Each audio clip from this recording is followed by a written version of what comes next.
नमस्कार, बहुत बहुत स्वागत है आपका मर्दर हिंद 24 न्यूज पर। 2024 के लोकसभा के चुनावों की घोषणा हो चुकी है। सारी पार्टियां चुनावी मैदान में कूद चुकी हैं।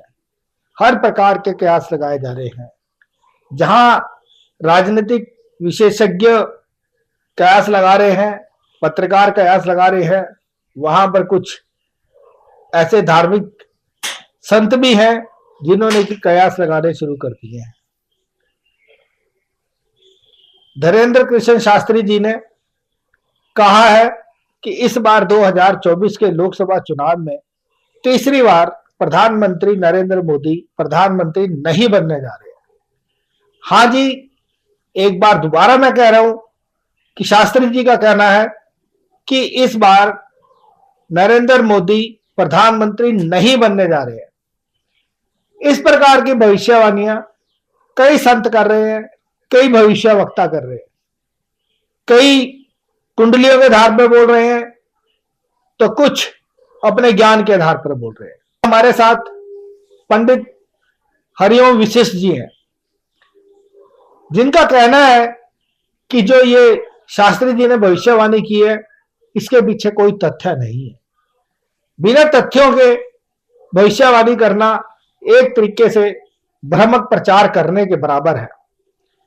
तो सभी जो संत है, जो भविष्यवक्ता है, उनको चाहिए कि जो भी भविष्यवाणियां करे वो तथ्यों के आधार पर करे, जिससे जनता जो है वो भ्रमित ना हो।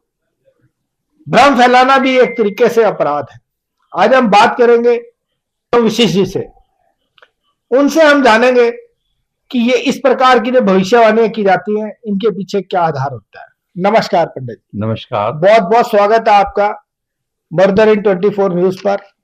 आप आए। जैसे कि आपने देखा और आपने सुना भी होगा कि आजकल भविष्यवाणियों का बाजार गर्म है।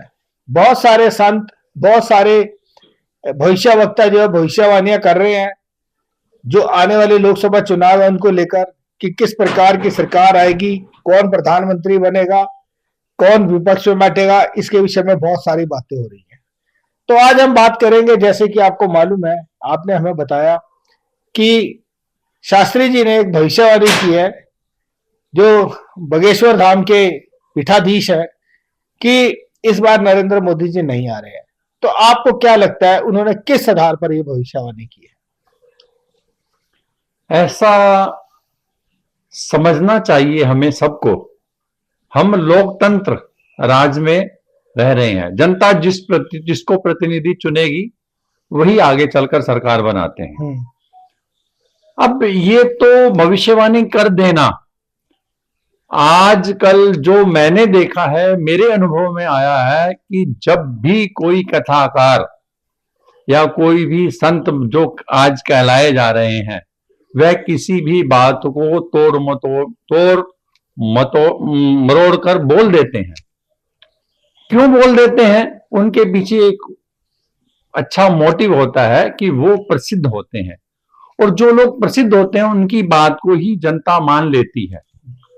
वो क्या बोलते हैं, किस आधार पर बोलते हैं, क्या शास्त्रों में वो विहित है या शास्त्रों में विहित नहीं है, वो बोल देते हैं बस, और जनता उसी को सुनकर भ्रमित होती रहती है।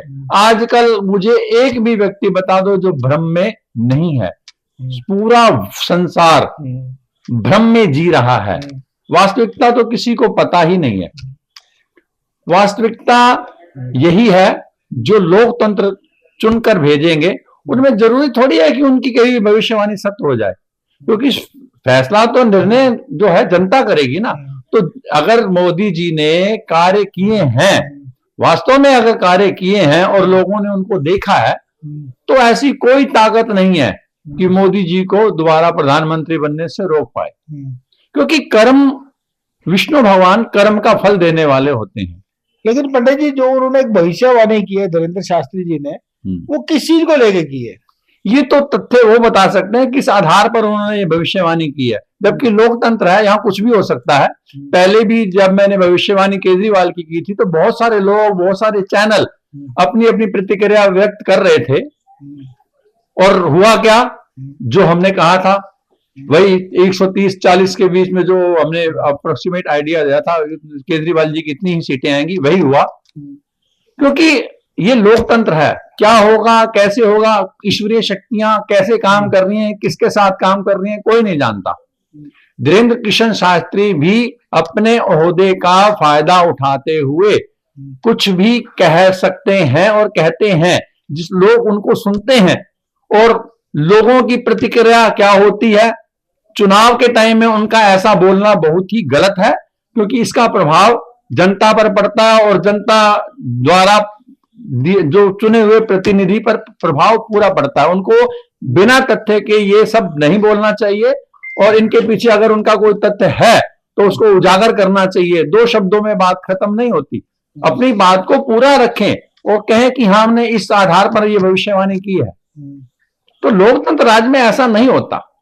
पहले भी ऐसा हुआ था, लोगों ने केजरीवाल जी के बारे में कहा, तो जैसे मैंने बताया है, ये सब ऐसा नहीं होता। लोकतंत्र राज में वही होता है जो जनता चाहती है। और जनता का मूड क्या है, ये जितने भी कथाकार हैं ये उनका मूड बनाने में प्रबल होते हैं, और यही उनका मूड निर्धारित करते हैं जनता का भी। अगर मैं कह रहा है कि ये जितने भी कथाकार है ये किसी न किसी पार्टी के पीछे लगे हुए हैं, कोई ना कोई इनकी जो पार्टी का जो राजनीतिक पार्टी है उनका कोई ना कोई किसी ना किसी पार्टी का इनके सिर के ऊपर हाथ रहता है, जिसके लिए बोलते हैं। जैसे कि अगर हम बात करें तो जैसे राम रहीम है, उनको हर बार जब भी चुनाव होता है तो उनको बेल दे दी जाती है, वो प्रोल दे दी जाती है, प्रोल के ऊपर वो बाहर आ जाते हैं, और जब तक इलेक्शन चलता है तब तक वो प्रोल पर बाहर रहते हैं। तो क्या जो प्रोल दी जाती है उनको, वो क्या बाहर आकर जो किसी भी विशेष पार्टी विशेष के वोटों को प्रभावित करते हैं? बिल्कुल करते हैं। ऐसा तो है नहीं है, क्योंकि हर व्यक्ति इस संसार में आया है तो उसका महत्व है।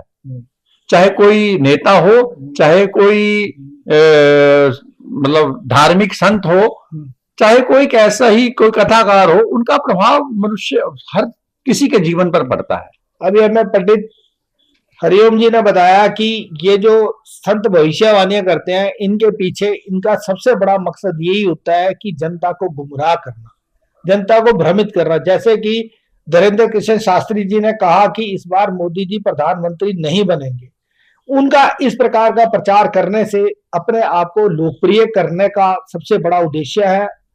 वो अपने आप को लोकप्रिय करना चाहते हैं, जनता के बीच में एक संदेश देना चाहते हैं, जिससे कि लोगों के बीच में एक भ्रमित प्रचार वो कर रहे हैं।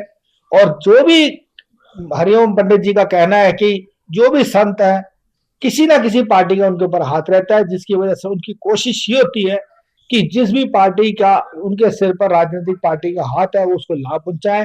इसीलिए इस प्रकार की भविष्यवाणी करते हैं। इन भविष्यवाणियों के पीछे कोई ठोस आधार नहीं होता है। धन्यवाद।